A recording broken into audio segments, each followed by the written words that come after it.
Hey there, Tad Hargrave from Marketing for Hippies here, just chilling. And I got a message from somebody in my membership, and I just thought this was such a important conversation to have. So I'm going to read out a little section. It's about this question of, should we work with everyone who comes to us? So I'm going to read it out, and then I'll respond to it. So here's what he had to say. He said, regarding your question about why I feel obligated to work with anyone who wants to work with me, even if it's not a good fit, great question. Until recently, the question never occurred to me.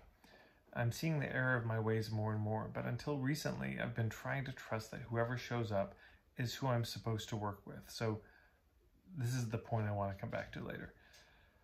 A divinely guided sort of philosophy, which feels a bit vulnerable to share, but it is what it is. Prtel once said that part of his tradition instructed that if someone asked for help as a healer, it was his responsibility to help.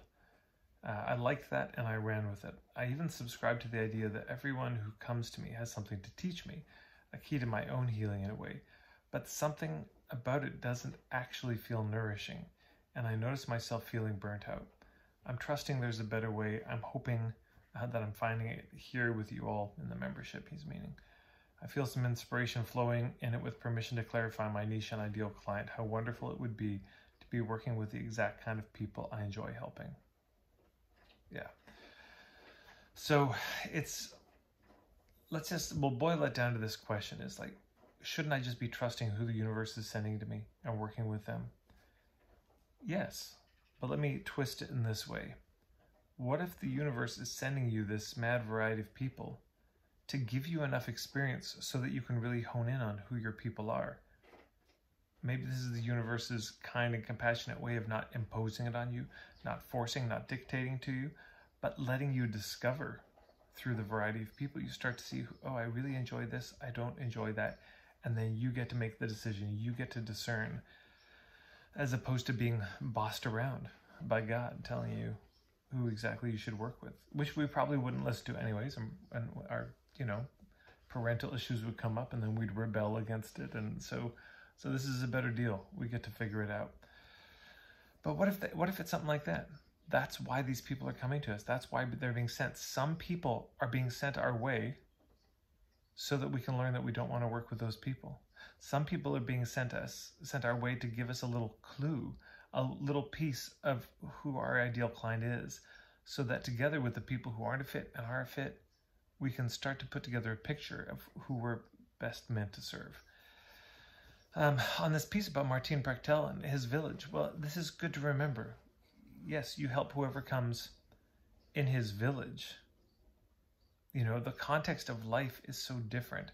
I mean, would there be people who came from other villages? Would he help them? Yes. But let's also remember a few things. One, they all share roughly a certain culture. Almost certainly they share a certain culture. Probably very few tourists coming through town back in the day. This means there are probably certain patterns that are going to be seen because people live in the same area. So the same weather conditions, the same nutrition issues.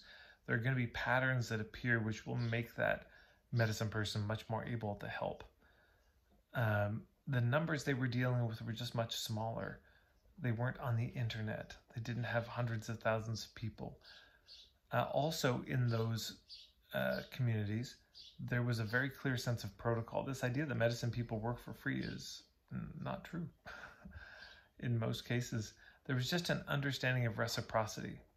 You bring them some chickens, you'd offer to help them out, fixing a fence. They were taken care of. And there was a real sense of etiquette of how do you, engage with somebody who's a healer or a medicine person. That is completely lacking these days. So I don't know how useful it is to make the one-to-one comparison, And so Martin had his community, specifically the tribe he was in, more broadly, a sort of sense of people, the Mayan people who surrounded him. But these days, we really don't have that. In fact, what a lot of us are doing is we're trying to figure out who our people are, who is our community. And that isn't entirely geographic anymore, though, dear God, I hope it goes back there soon. But for the moment, we tend to have more communities of affinity, not communities of geography, if that makes sense. We have communities of We share and understand the Burning Man community, the vegan community, the paleo community, the CrossFit community, you know. And so this is part of niching, is figuring out who are our people, who do we want to work with, and coming to some clarity about that. And then within that, you know, we may make some discernments, you know, of who we work with and who we don't. But I could imagine if you were, you know, a medicine person and somebody approached you in a really poor way, that might change the level of help they got. If somebody came in and was rude and disrespectful, maybe they wouldn't even get help. So there's a lot of considerations here. We just don't live in those times anymore. And was there anything else I wanted to say? Yeah, everybody has something to teach me. Yes, and part of what they may be teaching you is not to work with people like them. Part of what they may be teaching you is to have boundaries. I'm not saying there aren't other lessons to learn. What I love about what this gentleman is suggesting is that we get off our high horse as people helping people, like somehow we're better or above other people. Well, of course, that's not true. We're not better than anyone. There's something they could teach us at a lot of levels.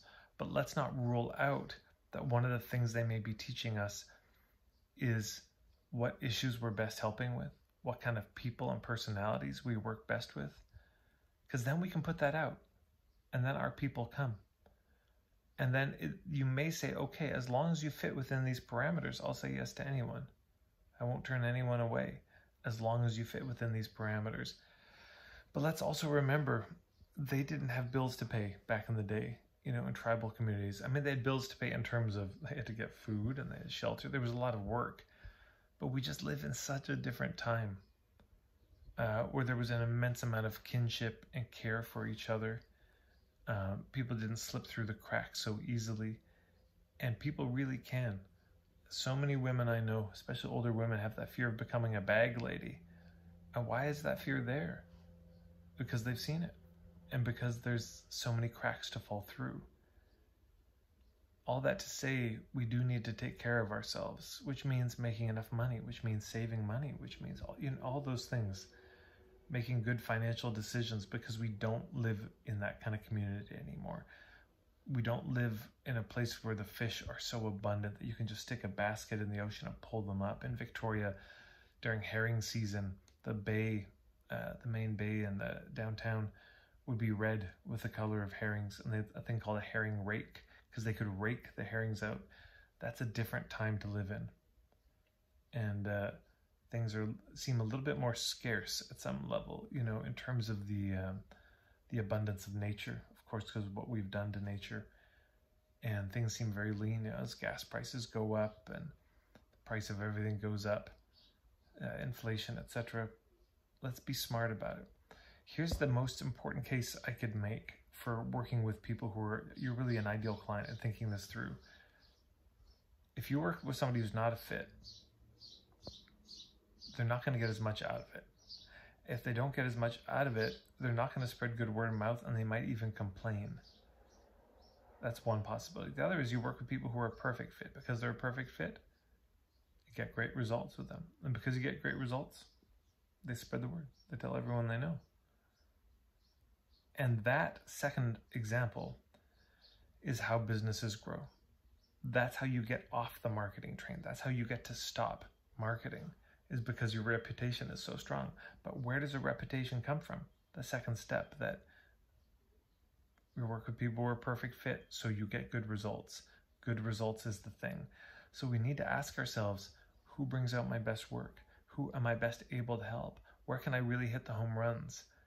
That's how you get out of the trap of nonstop marketing and hustling for the rest of your life, is you develop a reputation for a certain thing, and then those people come.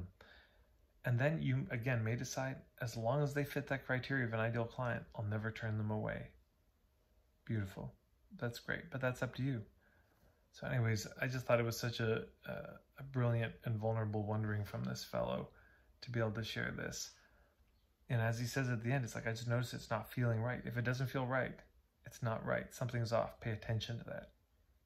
That's all for today. Thanks so much for everyone who subscribes, who shares these videos. You can find me on Instagram @marketingforhippies or just marketingforhippies.com if you want more.